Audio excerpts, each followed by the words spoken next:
जोहार झारखंड। अभी सूचना मिली माननीय मुख्यमंत्री के नेतृत्व में विस्थापन आयोग, पुनर्वास आयोग का गठन हो गया है। इसके लिए सबसे पहले पूरे राज्यवासियों को शुभकामनाएं।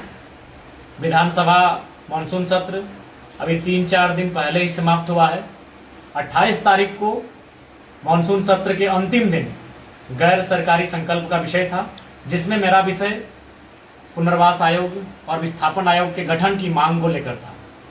विस्थापन और पुनर्वास आयोग के गठन की मांग को लेकर यूं तो सालों से कई माननीय सदस्य विधानसभा के पटल पर मांग को उठाते रहे हैं, आवाज को बुलंद करते रहे हैं, लेकिन इस बार माननीय भू राजस्व मंत्री श्री दीपक बिरुवा जी से मेरी जो विस्थापन को लेकर जोरदार बहस हुई, पूरे राज्य ने देखा और मैंने माननीय मंत्री महोदय से स्पष्ट कहा कि आप तिथि स्पष्ट बताइए कि विस्थापन और पुनर्वास आयोग का गठन 15 दिनों में करेंगे, 45 दिनों में करेंगे या 100 दिनों में करेंगे या 150 दिनों में करेंगे।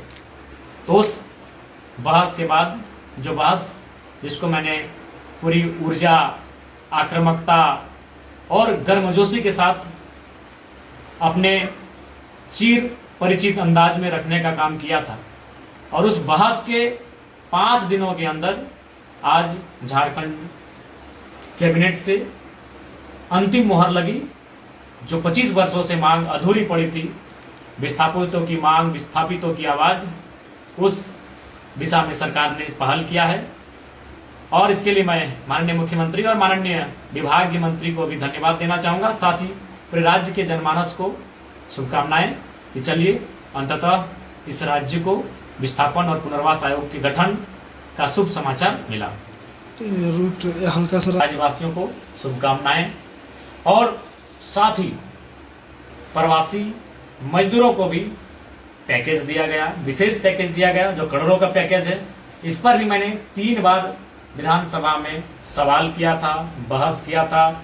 एक बार बजट चर्चा परिचर्चा में, एक बार शून्यकाल के माध्यम से, और इस बार के सत्र में ध्यान आकर्षण के माध्यम से मैंने प्रवासी मजदूरों की समस्याओं से हमेशा सरकार को रूबरू करवाया है और उस पर मैं हमेशा अडिग रहा हूं। मैंने हमेशा जोरदार बहस किया है। तो कहीं ना कहीं, और मूल रूप से विधायक का काम यही होता है, सड़क बनाना।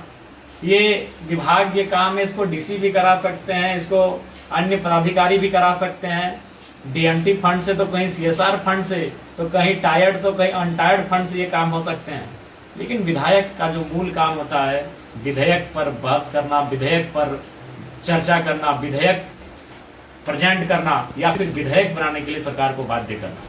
तो कहीं ना कहीं सभी माननीय सदस्यों ने प्रयास किया था, लेकिन अंतिम मुहर 28 तारीख को मैंने एक जोरदार बुलंद आवाज के तौर पर रखा विधानसभा में। और इस बार का जो बहस था वो विशेष इसलिए था क्योंकि इससे पहले जब विस्थापन पे बहस हुआ है तो माननीय सदस्य को कहीं ना कहीं विभाग के मंत्री संतुष्ट करवा लेते थे, माननीय अध्यक्ष भी बीच में इंटरफेयर करते थे और उनको कहीं ना कहीं संतुष्ट करवा लेते थे। लेकिन इस बार मैं अडिग रहा, मैं जिद्दी बन के रहा कि नहीं माननीय मंत्री महोदय, इस पर किसी प्रकार से अब टाल मटोल नहीं होगा। विस्थापन के नाम पर लोग सिर पे माथे पे गोलियां खा रहे हैं, रोज लोग लाठियां डंडे खा रहे हैं, जेलों में भरे जा रहे हैं, तो इस पर अब कोई समझौता नहीं होगा। आप स्पष्ट कहें विस्थापन नीति कब बनाएंगे। और अंततः जैसा कि समाचार मिल रहा है, विस्थापन आयोग, पुनर्वास आयोग का गठन किया जा चुका है। इसके लिए पुनः राज्यवासियों को शुभकामनाएं। जोहार।